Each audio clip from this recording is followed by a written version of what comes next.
တဘွားတန်းနဲ့ပြီးသွားကြမလားဘဝဘောင်းများစွာတွေ့လျာနေရတဲ့အတွက်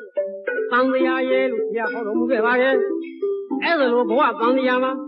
ဒီဘဝဒီခန္ဓာဒီရုပ်ဘိုးဘဝမှာဟိုခန္ဓာဟိုရုပ်ဓမ္မပြေတဝင်းဝင်းဝလခြင်းတရှုပ်ရှုပ်ကမ္မဆိုးတဲ့စက်ကလုတ်ကြောင့်အယုတ်များလှမ်းလို့လှမ်းနေကြရတာကဒီပန်းတိုင်းမရောက်မချင်းတယောက်ချင်းတယောက်ရဲ့ဆဲလဲထွေးကွာလာ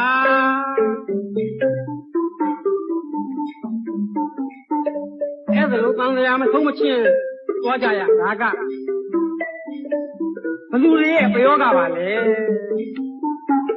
စဉ်းစားကြည့်လိုက်တော့ဩလောဘ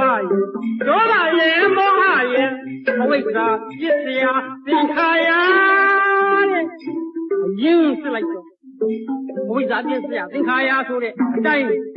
လုံးလုံးကန့်တဲ့အဝိဇ္ဇာကြောင့်သင်္ခါရဆိုတဲ့ပြုပြင်တာတွေစီမံတာတွေခန့်နေကြတာပါပဲ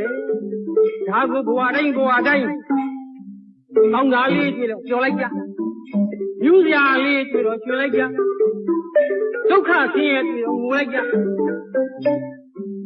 ကိုလိုချင်တာလေးရတော့ရဲလိုက်ကြဒါပြင်းမဲ့ဘယ်ဟာမှမမြဲကြပါဘူး တွေ့ရဲ့ကျုံနဲ့ထုံနဲ့ကွဲတယ်ဝင်းနဲ့ဝင်ပါဝင်ပန်လာပါတရားတွေမို့ဖြစ်ချင်တာလဲဖြစ်ချင်မှဖြစ်ကြမယ်မဖြစ်ချင်ပါဘူးဆိုလဲမဖြစ်မနေဖြစ်ကြရမယ်အဲဒီလိုအေးဘူးမက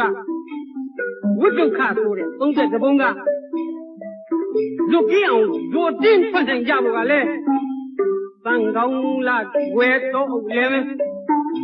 လမ်းမနေကြတယ်ဒီပေါ်များတပွဲပြုတ်ပေါ်ကင်းများလျှောက်တယ်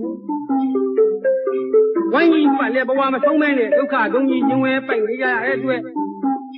ဒုက္ခသစ္စာသမုဒယသစ္စာနိရောဓသစ္စာ